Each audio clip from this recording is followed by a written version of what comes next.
Hello, friends. My name is Iris Josephina. I'm your host, and you are listening to the Planting Seeds podcast. On the Planting Seeds podcast, we explore how we can cultivate a more gentle relationship with our cyclical bodies, the earth, each other, and the world around us through using our senses, science, the subtle, and the secret. On Planting Seeds, we talk about all those topics you've always wanted to talk about. We are shamelessly opening up the conversations that we all so desperately need to settle in our precious bodies and relate to each other in a more open, truthful, and empowered way. I'm so glad you're here today.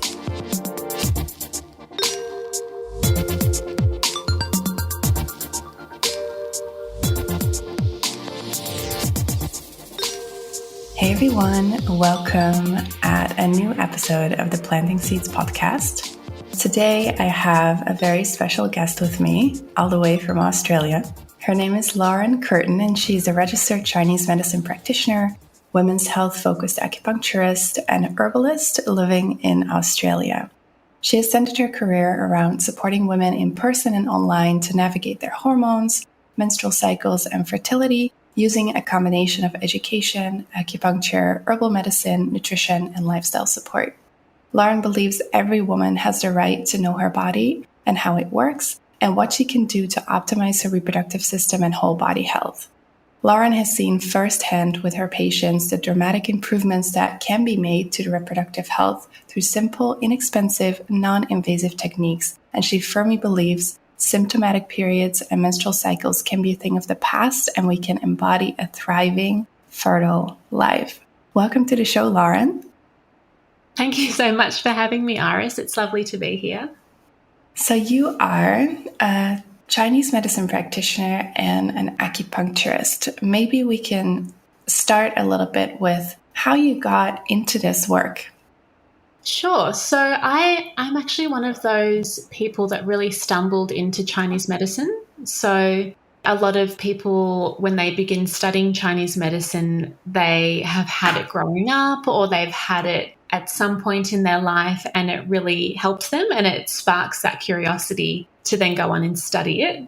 But for me, that wasn't the case. I've always been interested in natural health, but I actually was just really drawn to it when I was deciding which avenue I wanted my life to take. Once I finished school, I knew that I wanted to have something to do in the natural health space. And I was thinking about chiropractic and osteopathy, and I was kind of just sussing out all of those types of options. And then I just came across Chinese medicine and I was just drawn to it so much. And I started learning more about it. And I went to an open day at the university that I ended up going to. And I was just completely mind blown listening to all of these lecturers talk about Chinese medicine. And I was just like, yep, that's what I'm going to do. That's what I'm going to study. And it was a very easy decision for me to make. I was quite young when I made that decision. I think I was 17. I don't know if I would have made the decision as easily now. I feel like I would get in my head a little bit more now. But at that age, I was like, yep, that's what I'm going to do. And I was so certain on it. And I'm really glad that I made that decision because once I began studying, I just fell in love with it so much and continue to be in love with it now. And it's just been a wonderful path for my life to take. Thank you for sharing that. I love that you were so young. I was really young. I'm so glad that I was because I've gotten such a head start because it's a 4-year degree where at the university that I went to. So once I actually started practicing, I was only 22, so I was still so young, but I'm so grateful for that because then I feel like I've just, I've had so many years under my belt already and I've still got so many more that I want to do. But I was very much exposed to natural health and natural healing when I was little, so it wasn't super out there to me because a lot of people when they start studying Chinese medicine, because it's a completely different paradigm of medicine to what we're used to with Western medicine, it can take a while for some people to fully get their head around the concepts and the philosophy. Whereas I think because I feel like I just have an open mind in general, but also because I was exposed to more natural ways of healing when I was little, I didn't have any resistance to it at all. And the concepts just landed and I was so on board. But I think age also helped with that. I wasn't jaded. I think that many people, when they start this, especially if they are like a cyclical person themselves, it's usually because they have gone through something and they haven't found answers in the medical system. Like that's how most of us kind of like got on this path. For sure. But maybe you can explain a little bit like how, because you just mentioned that the Chinese medicine system differs a lot from the regular allopathic system that we know. Could you maybe share a little bit more about that, like how it differs and what care like means in your field compared to what we all know in the general system? Totally. So I think one of the main, there's lots of differences, but one of the really core differences between Chinese medicine and, let's say, Western medicine is that with Chinese medicine, we're really looking for a root cause approach, and we're trying to understand the patterns that have gotten someone to the point that they're in. So what has caused someone to express symptoms? Whereas opposed to Western medicine, when we're going more for that Band-Aid approach, if we're having pain, we'll take a painkiller and not necessarily wanting to understand why that pain is there in the first place. So from a Chinese medicine perspective, it's very much digging, investigating, and wanting to understand what has gotten someone to the place that they're in. And it's also looking at someone as a whole ecosystem. So we're looking, at their diet, their lifestyle, what kind of environment they live in, what their relationships are like, stress levels, exercise, movement, all of that stuff. And it's all steeped in Chinese medicine philosophy. So we're looking at the yin and the yang energies within someone's body. We're looking at the 5 elements and seeing how that relates to their organ systems. And when there is a dysfunction with someone, when something is happening, we umbrella this in different patterns. So, for example, if someone is having a lot of frustration, a lot of perhaps anger, they're feeling quite like a bit resentful, a bit tight in their body, they're having period pain, they're having breast tenderness, headaches, all of those types of symptoms relate to the liver organ system in Chinese medicine. And if there's a lot of symptoms coming up there, we can correlate that to an imbalance within the liver system. And then we would do things to help to support the liver system. And that could be with acupuncture, that could be with herbs, that could be with lifestyle recommendations. Whereas from a Western point of view, everything is very much disconnected. So if someone's getting a migraine and then also having breast tenderness, that may not be correlated that they have something to do with each other. That could be seen as completely separate. Whereas in Chinese medicine, everything is always, always connected and nothing is happening in isolation. And we're lucky in Chinese medicine because we've got quite a few tools to work with. So like I mentioned, we've got acupuncture that we can use. We've got Chinese herbal medicine. We've got Chinese dietetics, like how we view food, movement, lifestyle recommendations. So we can kind of take a multi-pronged approach when we're trying to help somebody.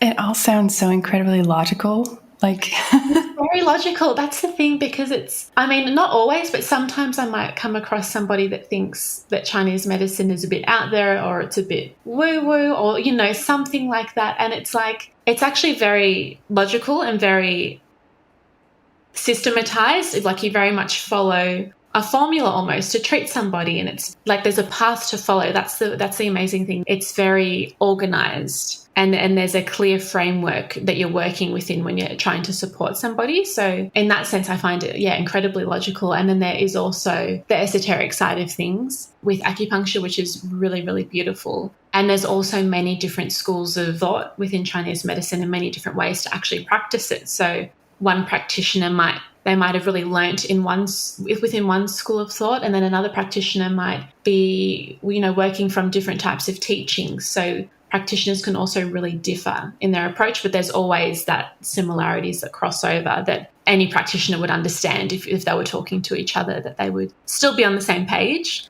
But that's one of the things that I love about it, is that it's very logical. And one of the things is, if you understand the patterns within a Chinese medicine framework, you can really help anybody without even really needing to know exactly what's going on from them from a Western point of view, because we're paying attention to those patterns rather than necessarily needing to know the name of a diagnosis. We're paying attention to exactly how they're presenting rather than just treating the name of a diagnosis.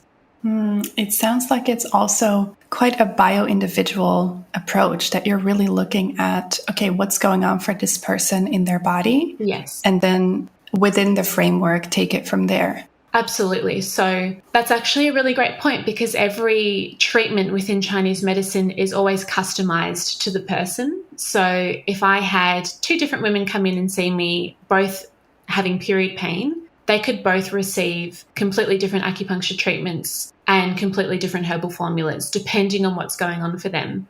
That's a way that it's really so customized, because each person will be receiving a different treatment depending on what's going on for them. Probably a good example of that is with PCOS, because as you know, PCOS can present so differently. It can look like so many different things for so many women. And that's why we don't just have, the one treatment, like this is the point for PCOS or this is the formula for PCOS, because it can present so differently. And that's part of the reason that it's such a wonderful support for people, is because you're getting something tailored specifically to you, which we really don't see within that Western medicine framework. Everyone's pretty much getting the same medications, the same recommendations, and those things can have their merits. But I think what really gets people to that next level is when treatments are customized to exactly what's going on for them. I totally agree with you. And every time I hear people talk about other systems of healing and looking at the body and looking at how we can support a body, like the more I hear about that, the more weird and crazy I find the Western medical system. Obviously, there's a lot of things that are incredible and the support that they provide is amazing. But the approach, like when I hear you talking, I'm like, yes, of course. It makes sense, doesn't it? It seems so obvious. It makes so much sense. And I'm also curious, what made you decide to focus on hormonal and menstrual health and fertility? How did you come to that decision that that was what you wanted to specialize in? I've always been really fascinated and interested in women's health. Even when I was little, I was one of those girls that had all of the Changing Bodies books, and I would go through them with my mum, and I couldn't wait to go through puberty and become a woman. I was just really fascinated by it. It wasn't something that was scary, or I don't know, because I think for some women or some girls, it's something that's not talked about with them. But I couldn't wait, and I couldn't wait to get my first period. I've always just been really into being a woman. And I've just always been fascinated by the cycles that we go through, and just always had a really personal interest in periods and pregnancy and birth and being a mum. So when I was studying Chinese medicine, I had it in the back of my head, like, oh, of course, I'll be like wanting to help women and wanting to focus on that. And then we did our gynecology and obstetrics subjects at uni and really, really loved those. And then I found when I was practicing in the student clinic at university, I was seeing, I would say 90% of the patients that I was seeing were wanting support with their women's health and their fertility. And I think that's at the point where that passion really, really kicked in, because I was really seeing how much women were needing help and how much they weren't getting the help that they needed. And when you just hear story after story after story of women just experiencing this debilitating pain or not getting answers for decades about what's going on with their body, it just lights a fire in you. And I became so passionate about it. And the more that I saw it, the more I treated it, the more fuel it gives you, because I just kept hearing so many stories from women. And I'm just like, what is going on? Why are women being told this? Or why are women being told that the pill is regulating their period, and they've been under that impression for 10 or 15 years, and then they're dealing with the fallout of not ovulating once they've stopped the pill and they're trying to fall pregnant. I've just seen so many stories over the years that just pushed me to go more and to focus in on this more and more. And then it's also selfish reasons as well of wanting to support my own body, because I've had my own challenges with my reproductive health and my menstrual health. And Chinese medicine, the philosophy of looking at the menstrual cycle, has helped me so, so much. So it's been a selfish thing of wanting to learn more to support my own health. And then, of course, wanting to help and support other women as much as I can as well. It keeps amazing me that every practitioner I speak to says like something in the same lines. Like I was seeing so many women, I was hearing so many stories, and that kind of like lights the fire. I mean, there are so many of us in this world having that fire lit and really wanting to make a difference. So thank you so much for everything that you do, because your work is so necessary. Thank you. And I think the more people that are doing this type of work, the better, because we have a really long way to go in having just even, foundational knowledge about the menstrual cycle becoming common knowledge. We still have a really, really long way to go with that. So the more people that are talking about this and helping women in this way, the better. Yeah, exactly. And I'm just also starting to wonder, if we look at the menstrual cycle and let's say fertility from a traditional Chinese medicine perspective, how do you look at the menstrual cycle and what does it mean within traditional Chinese medicine? So from a Chinese medicine point of view, when we're supporting someone with their menstrual cycle, it's the foundation of their whole health. So it tells us so much about what is going on with somebody's health when we can get details about their menstrual cycle. So we always kind of joke about that we're kind of almost a bit handicapped when we're treating men because they don't have a menstrual cycle, because we just get so much more information from somebody's period that it can help us to support them so much better. So through a Chinese medicine perspective, the period and the menstrual cycle should be very easeful. So it should really just come and go with ease, and it shouldn't be a problem that's interrupting your life. The length of your cycle should be a balanced length, between like 26, 27 to like 32 days is really ideal through a Chinese medicine lens. We pay a lot of attention to the actual blood. So we want to know how many days you're bleeding for. We want to know what the volume of blood is being lost. We want to know the color, because that can tell us a lot about what is going on internally. We want to know if there's clotting. We want to know if there's spotting. All of those types of characteristics of your actual period tell us a lot about what is going on internally within your body. It's such a little sneak peek into the underlying mechanisms of your body. If someone is having, a lot of clots, it's really dark, it's heavy, they're having pain. Through a Chinese medicine perspective, we would be saying, okay, there's a lot of stagnation here. It sounds like they've got blood stagnation as well. Do they have pain elsewhere in their body? Like, why is that not flowing smoothly for them? And we would dig a bit deeper and try to figure out what's going on there and what we can do to support that. So it really gives us such an insight into how someone's body is functioning. And then whenever something is going out of whack a little bit, whenever something is just a bit off, that's a sign to us that the body isn't in its optimal state. So if we're starting to skip our ovulation, or if our cycles are really lengthening out, or if our periods stop altogether, that's a really big flashing sign from the body that something is going on. And from a Chinese medicine perspective, that's really important.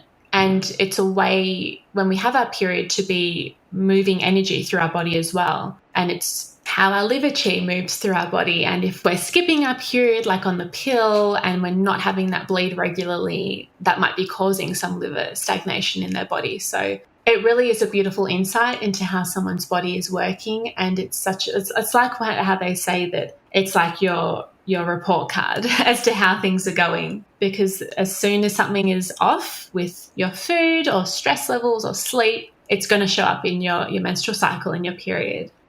I'm now just realizing that how traditional Chinese medicine looks at our cycles is everything they ignore, shut down, and do not pay attention to in Western medicine. Like, all the things that you're saying are so valued in traditional Chinese medicine, like the color of your blood, how it flows out of your body, the symptoms that you experience, and then combining all of these together and look at patterns. Like, all these things, when we go to our doctor or gynecologist, are dismissed. Like, I've seen so many clients that said, yeah, but my blood looks like really black. Isn't that like weird? Isn't that something that should be paid attention to? And I've literally had doctors tell my clients like, oh no, that's fine. Yeah. It's just what happens. And also the way in which we have, through the system, actually normalized pain, because women know that pain is not normal. We know that. We understand that when our body is showing that. Like, on a deeper level, I do believe that every single person who bleeds on the planet understands that that's not normal. But it's like the narrative around it that has shaped us into thinking that it is normal. Yeah. And I love it so much that in your field, in traditional Chinese medicine, it's literally seen as the report card, like the most important thing. And I also laughed a little bit when you said like that you maybe feel a little bit handicapped when you have to treat men because you don't have this report card, and it can be maybe a little bit more difficult. And isn't it strange that in Western medicine, they see women's health as something that is like all over the place. There is no patterns, excluded from research because there's so much changing throughout the month, and it's like too unreliable. Like, I'm just thinking about all these things, and everything you just said makes so much sense. It's almost as if the attitude is like, it's just too hard. You know, it's just popped in the too hard basket. We don't want to learn about the period. It's too unpredictable. And it's like, well, not really, actually. Like, it is all, you know, there is a certain system with how it all works. Like, there's only one way that you have a menstrual cycle, and that's through ovulating. You know, there's specific things that interrupt ovulation. You know, it's not this big mystery, I think, that is sometimes how it's seen through a Western medicine lens. Obviously, there's so much that we don't know about the body and so much that we still have to learn. But when it comes to the basics, like, it is possible to help women. And as to what you were saying with period pain, like, it's so normalized. Period pain is so normalized. And some people are, you know, they do think that that is normal. They think, oh, isn't it normal to kind of, you know, be in bed? Or they may think, doesn't everyone feel that? Isn't that what everyone's going through? Isn't that just what it's like to have a period? And it's like, no, your period can be really easeful. It doesn't have to be a big cause of suffering in your life, like, not like the complete opposite, actually. But I think those types of points of view, or those kind of ways to look at the cycle as it being a nuisance, or assuming that everyone has pain, is just so normalized in the culture.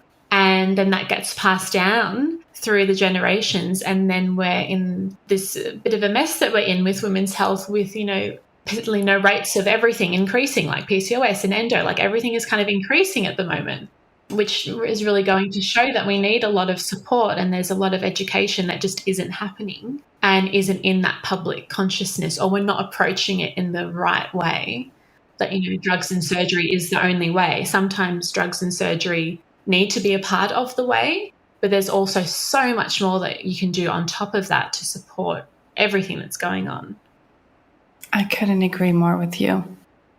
And then when we look at menstrual cycle health and fertility, how can acupuncture and traditional Chinese medicine like support us, even when we maybe not have this very intense symptoms, but like the smaller imbalances that happen? Like, how can it support our health across the lifespan? That's a really beautiful question. I really love working with women with their fertility, because, like you said, nothing always has to be drastically out of whack. You know, sometimes we are just doing that fine tuning.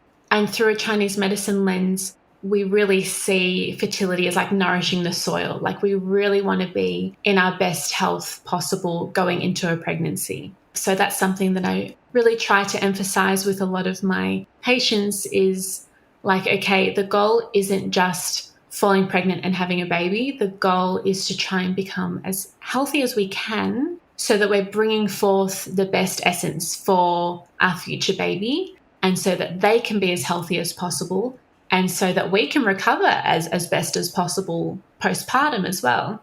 We have this concept of Jing in Chinese medicine, and it's basically like your bank account. You come into the world with a certain amount of money in this bank account, and it's up to you how you choose to spend it. And, you know, you pass on some of that money to your future children. And so things that can deplete our Jing would be like overworking, you know, partying, burning the candle at both ends, not eating in a way that supports our body and our physiology, really high amounts of stress, things like trauma as well. That can all deplete our stores of our Jing and deplete that bank balance. And so then we can kind of go into pregnancy with a lower bank balance, and then not as much to give to our future babies as well. So what we try to emphasize is we really want to be conserving. We want to be building ourselves up. We want to be saving that money.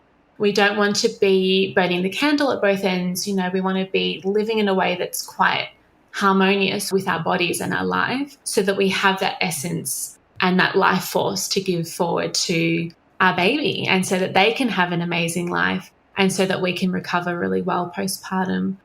And through a Western lens, this is really just all about epigenetics, right? So in Chinese medicine, they've been really talking about that concept for thousands of years, and now we're knowing that it's really connected to epigenetics. So the state of our cellular health at the moment of conception has a really big impact into the state of baby's health throughout the whole life.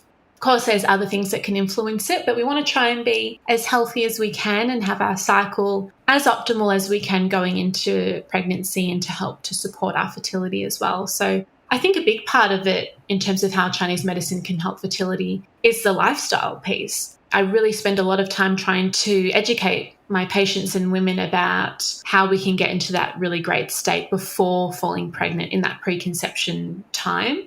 But then in terms of when someone's in it, they're trying to fall pregnant, they're in their conception time, acupuncture is wonderful for increasing that blood flow to the endometrial lining, so it's nice and rich and juicy, because we really want a nice bed for that embryo to implant into and to snuggle into. So acupuncture is really amazing for blood flow and really amazing for enriching the reproductive system with fresh, healthy blood, and wonderful for hormonal balance as well. So it depends on what we're working on for that person in terms of how it would pertain to their fertility. If someone was having a lot of clotting, from our perspective, that could have an impact on their fertility, because it means that their uterine lining isn't discharging as evenly, and there could be some stagnation inside. So we really want to make sure that there's as least amount of clotting as possible before going into a cycle where you're going to actively try to conceive. So it really depends on the person, on what we're working on in terms of how we try to support them. But in terms of herbal medicine as well, like there's beautiful herbal formulas that support the person. And I think that's the kind of key thing when we're talking about Chinese medicine, is that it's not like, okay, we're working on fertility for this person, you do X, Y, Z. Like, it's really still so individualized. Like, what does this person need to be as healthy as possible to enrich their reproductive essence so that they can have an easeful conception and pregnancy?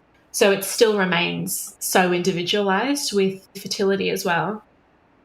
Thank you for sharing all of that. And I totally hear you and get what you're saying. And what I love the most is that Chinese medicine looks at our bodies as like the fertile ground for our offspring. Like, that's not something that we talk about in Western medicine. And I have the feeling, and also from the clients that I've worked with, that it's such a disconnected part of life. Like, trying to get pregnant is like you have your full brain on actively trying to get pregnant, but then the nourishment is often not there. Also, when people go through things like IVF, like there is zero nourishment. It's also plastic and so cold. And I feel the way that you just described this, I feel that there is so much focus on nourishing and calming the body, and really like inviting a conception and a pregnancy in, which is such a different energy than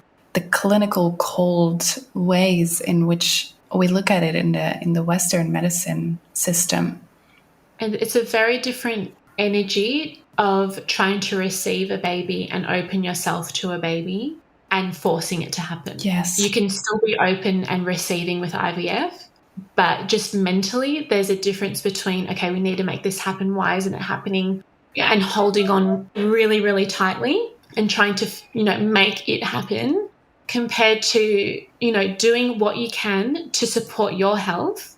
And then there has to be an element of letting go as well, because I always like to say to couples that I'm working with that there is a third person involved here. You two can do as much as you can, but there's also a third little soul here that also has a say. So compared to, doing what you can to support your health, and then there has to be an element of letting go as well, because I always like to say to couples that I'm working with that there is a third person involved here. You two can do as much as you can, but there's also a third little soul here that also has a say. So we can't force life to exist. We have to open up to it, and also there has to be some part of surrendering and knowing that there's, bigger things at play when it comes to a new life coming into the world. We can't know everything and we can't really control that, but we can do the best we can to make ourselves, as you said, the best garden and the best soil for this little seed to plant into. But I think cultivating that surrender is so beneficial, not just for the conception process, but then during pregnancy, because pregnancy can be really stressful, especially in the first trimester. And then it can be the whole time. Women can be stressed that it's not going to work out or that something is wrong. And then as we approach birth, that's a whole other aspect of surrendering. And then in motherhood, you need to surrender as well. So I really encourage, how can we cultivate that now so you can take that skill with you all throughout this entire journey, because it's only going to be a skill that you'll need to cultivate more and more. Can we do this now at this very first stage of preparing for a baby, and in knowing that I can't actually force this to happen? I can do my best to become as healthy as possible, but also it's not up to me. And I need to let go a bit as well. I did find that very helpful for myself when I was going through my fertility journey. But yes, I find that really helpful to think about. And I think it takes the pressure off as well, because for some women, it's so heavy on their shoulders, their fertility journey. It's just like it feels all up to them. And that's such a big weight. That's such a big responsibility as well. And it's not all on one person's shoulders at all. There's so much more to it than what we can see, and so much more to it than what one person can do. Thank you so much for saying that. I feel that people who are listening and who are maybe struggling with their fertility or are in that journey and are maybe thinking that everything is on their shoulders, I really hope that all the things that you just said can take off that pressure a little bit, because I have the feeling that within the system that we're in, there is a lot of weight that comes onto our shoulders when it comes to fertility. Male fertility is something that is often ignored until it's very late into the journey. Yeah. But it's 50-50. There's two people. And then with these two people, as you say, there is a third person involved. And how I wish we would look at it in this way always. I know. I feel like it really does take that pressure off, because we can't know everything. We just don't. And especially when it comes to fertility, it's the big wide open mystery, fertility. How amazing that we can bring humans into the world and that this is how they come into the world. It's so incredible. And sometimes that awe or that reverence goes with the fertility journey, especially if it's really grueling, if it's year after year. That awe can leave, which I can really, really understand. But just getting back into that space of being wow, what we're trying to do is actually really incredible. And it is, like you said, 50-50. Male fertility gets very much ignored. I haven't really seen it not be ignored, to be honest, with the couples that I've worked with. It's not the first conversation that's had with their doctor or their specialist, male fertility. It's always down the line. And it's why? Why not tackle that now? Because he needs to be in his best state of health as well, not just for fertility and falling pregnant, but for that health of that sperm cell, so that he's giving forth the best quality cell that he can for this new little baby. So that's one of my irks with sperm tests, because it doesn't give the full picture. And sometimes people can get their results back and be wow, count's pretty good, morphology's not too bad, I don't have to do anything then. And it's no, there's so much more into sperm health than just those numbers, and so much more into cellular health than just those numbers. So you still need to be working on your health and still, hopefully optimizing it where you can, so that you're giving forth the best quality that you possibly can, because it's 50-50. It's not all on the women's shoulders. Thank you for saying that. When you work with couples, do you work with both of them and both of their bodies and their health? I love to, but it doesn't always happen. So sometimes we cannot get the guy to come in. But when he does, it's wonderful. And when he's super on board and is like, I really want to be a part of this process, it's absolutely amazing. He gets acupuncture. If he would do well with herbs, he's getting herbs, supplements. And, he's getting that care and support as well on his preconception time about to, become a father, hopefully.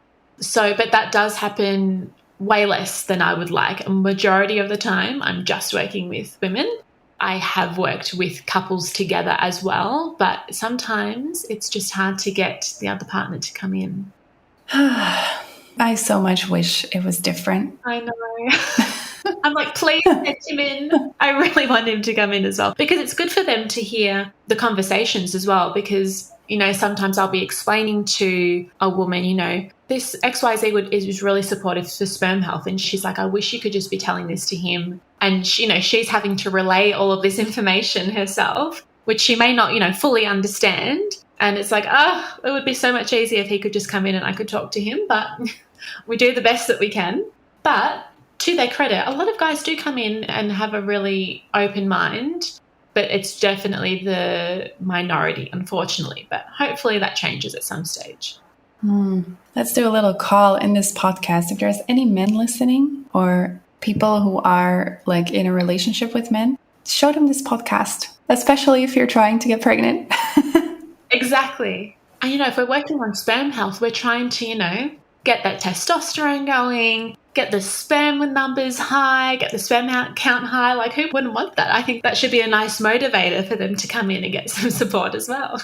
Yeah, exactly. And especially with like sperm counts lowering like crazy. I mean, that's an entirely different conversation, but it would be so good for men, just for the existence of humankind.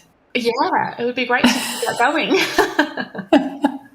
The numbers aren't looking that great for 50 years' time, so...